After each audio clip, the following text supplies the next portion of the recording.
Study skills or strategies we have to imbibe when we delve deeper into a subject.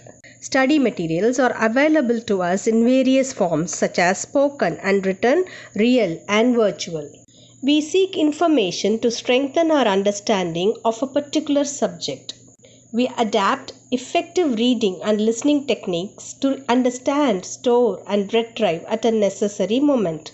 Note making is one such skill that helps us to collect necessary information and make note of them for retrieving later. This encourages critical thinking and meaningful interaction with the material we have with us and enhance our understanding of the subject. Let us see how. You might have seen this in your mother's kitchen. What does it contain? Spices. Do we use them all in a recipe? Yes, different recipes need different proportions of them, but not all at all at a time. And we don't use the entire box too for a complete recipe. So to say, each spice has its own flavor. You can neither use them too much nor too little. You need to use them just the right amount, and each one has a distinct flavor, color and taste of its own. Similar to this, a given passage or a lecture is a complete pack of spices. You have to decide what, where, how, when to use something and how much something is necessary. Note making is doing precisely that. There may be a lot of information available with you, but you have to decide what you need, the purpose, and how much you need, etc. Note making is an important study skill. It is managing the required information from a larger chunk of data and retaining the intended flavor. It is taking down of data when dictated or read and noting down the way we understand it. Look at these maps. Both maps are of our country. The first one has the intricate details of states and the second one is just the outline of it. Can we deny that the second one is not India? No, not at all. The second one is as much India as the first one is. It has tried to retain the essential aspect, excluding the very tiny details. Note making is like the second map, retaining the essence and not the intricate ones.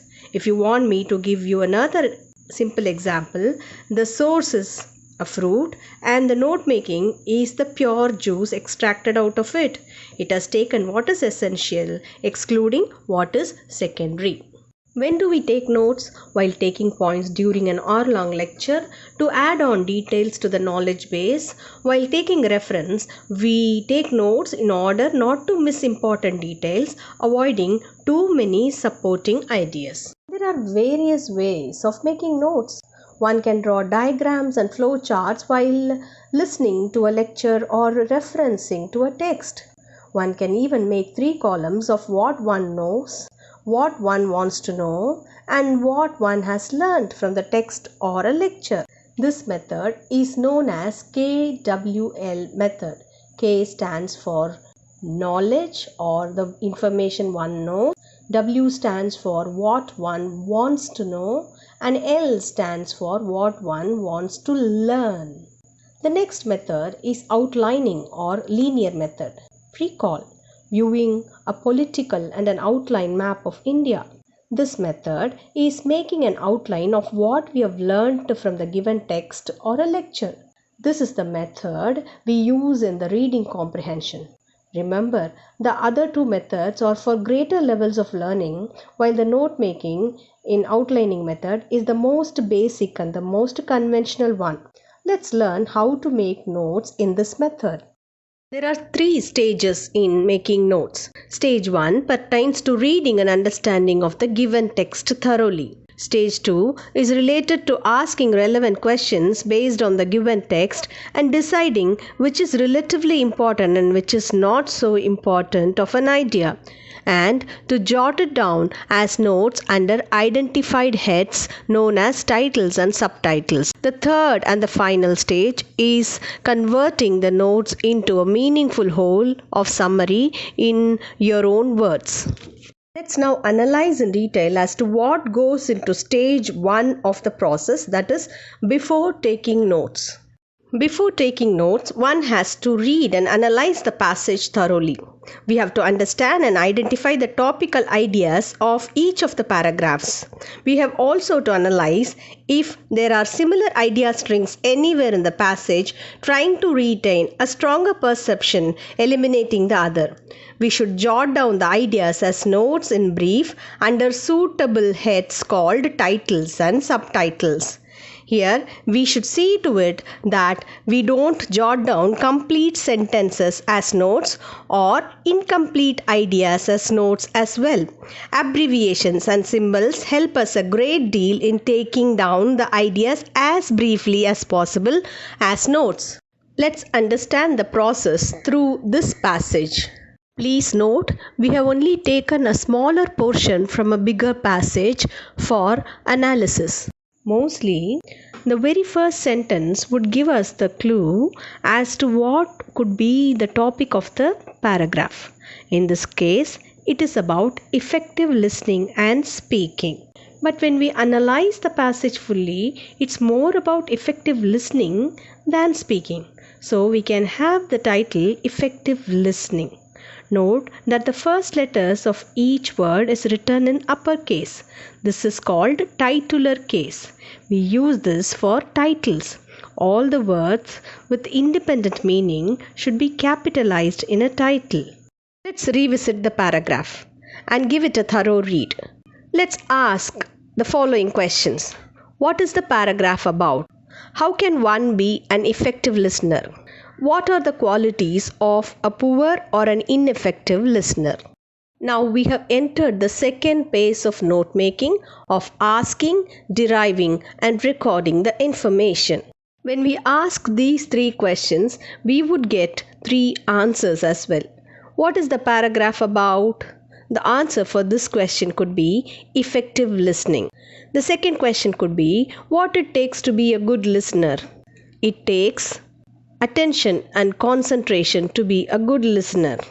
Now our third question, what are the qualities of a bad listener? The qualities of a bad listener could be poor concentration or drifting away from listening, counter-argument, competing with the source, and reacting personally. We're moving on to the next stage of note making, of deciding the topical idea. The first question, what is the paragraph about, would give us the title. Well, this has already been discussed. Next is to organize the ideas into meaningful heads. As the first answer is already taken for the title, the second is a link idea which has no supportive base at the moment. It may perhaps make better sense when we analyze the extended source passage. The very next sentence speaks about one being a bad listener. A bad listener drifts away, which is having lack of concentration. Good listener equal to good concentration. Bad listener equal to bad concentration. It is like calling a cup half empty or half full. We have more points for poor listening than the good one. So let's eliminate the second sentence. Here is the checklist for us. Is the title set? Yes, check. Are the ideas organized under proper subheads? There is only one subpoint possible here. Qualities of a poor listener. Sub-points for this point could be drifting or lack of concentration, counter-argument, competing with the source, reacting personally. Yes, check. Is the subpoint connected to the main idea? Yes, check. Efficient listening is the topic. The subpoint throws light on the other side of listening, that is inefficient listening. So this is check 2. And have we eliminated the irrelevant ideas? Yes, we have. We have taken the relevant aspect of an irrelevant idea and have merged it into the subpoint. Yes, this is check 2. Now let's move on to the abbreviations part. These are the possible abbreviations one can use in any note making. Please note that this list is not all inclusive. Now look at the way notes are being made. The title and the subtitles should never be abbreviated. The first subpoint under efficient listening is characteristics of what could be considered an inefficient listening. Look at the style of note making. It is done in a slanting way. I'll explain you shortly why it has to be done so. We have enlisted the number of abbreviations used in a neatly made column at the end of the notes. Please refer to them. Let me reiterate. What should an ideal notes contain? An ideal notes should not drift away too much from the source. It should reflect upon the source information such as the author's name, dates, and relevant data thereon, heading and subheading, without deviating too much from the key ideas. They should be logically presented. Examples, names, and other important ideas should be mentioned crisply. Mnemonics such as VIBGR to refer to 7 colors of rainbow, initialisms such as ISRO, JEE, NEET, etc., and universally recognizable abbreviations and symbols such as and, therefore, is equal to, greater than, ESP for especially, ETC for etc., and so on. But one should be accountable for each of them. Remember, it is purposeless to abbreviate small words like plus as PLS or please as PLZ. Abbreviations are meant for bigger words and for saving time. I told you just a while ago that notes should be made in a slanting way. Let's discuss why it should be done so. The method we follow in note making is known as linear method. Linear, as you all know, is an adjective for line. We make notes in a neat line formation. Why is it indented or slanted? There's a purpose for that. The slant gives a lot of space at the margin, which allows the reader to supplement with points from another source. So keeping it linear or indented is a practice for the future. We have discussed what is to be done before and while taking notes in detail. What next? We should discuss the aspects after taking notes now. So here is what all we have to do. Summarize. First and foremost, retain the title. Convert the notes into meaningful sentences of your own.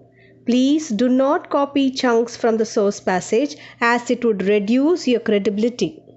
Abbreviations are a strict no-no in summarizing. See to it that our summary is 1/3 of the size of the original passage. Don't forget to cross-verify the summary with the notes as you can't afford to miss a single point or detail. Let's do it. Here we go. Let's do it. Here is the notes we took and here is how we have converted into a summary. That's all about note making. Thank you.